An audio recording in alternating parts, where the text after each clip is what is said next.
mother rushes into the ER with her 3 kids, all ages below 9 years old, and the nurses look at her funny. You see, her name was Diane Downs, a mother of 3 kids, Christy age 8, Cheryl age 7, and Danny age 3. She lived in Oregon and was on a late night drive on Old Mohawk Road, where it was a poorly lit street. That's when a man with bushy hair, as Diane described, would approach the vehicle asking for help. But when she slowed down, he pointed a gun at her and her 3 kids, demanding that they all get out and she give him the car. When she said no, he opened fire, shooting at her and her 3 kids. Immediately, she would drive to the hospital where her second oldest daughter, Cheryl, would pass away. And at the same time, she would be in the room looking at her oldest daughter, Christy, start coding. She was suffering a stroke. The nurses looked over to Diane to comfort her, but they stopped because Diane had this dark aura about her. You see, as she just found out the news that her second oldest daughter passed away and her oldest daughter was on the brink of death, instead of tears,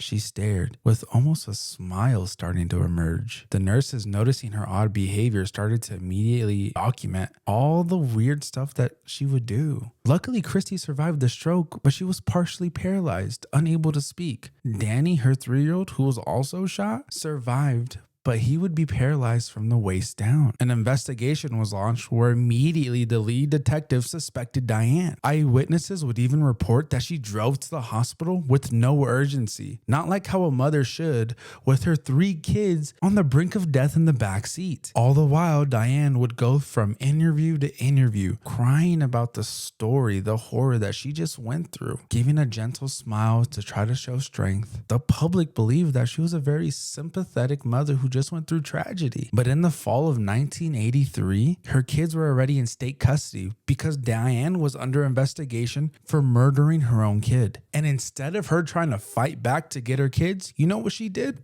She ended up getting pregnant, and she told the public it was her way of trying to heal, trying to replace Cheryl, trying to replace the hole in her heart that Cheryl left behind. And some people of the public really fed into this, really fell in love with the idea of Diane. As for Diane, she was loving every single second in the spotlight. Meanwhile, the police started to find holes in her entire story, like the fact that there wasn't even a human being present in the entire area during the time she claimed everything happened. The bullet wound that she suffered from was more linked to a self-inflicted wound than anything else. As a matter of fact, she bought a .22 revolver just weeks before the shooting, and then it just so happened to disappear that night. And they even found one of Diane's hidden secrets, the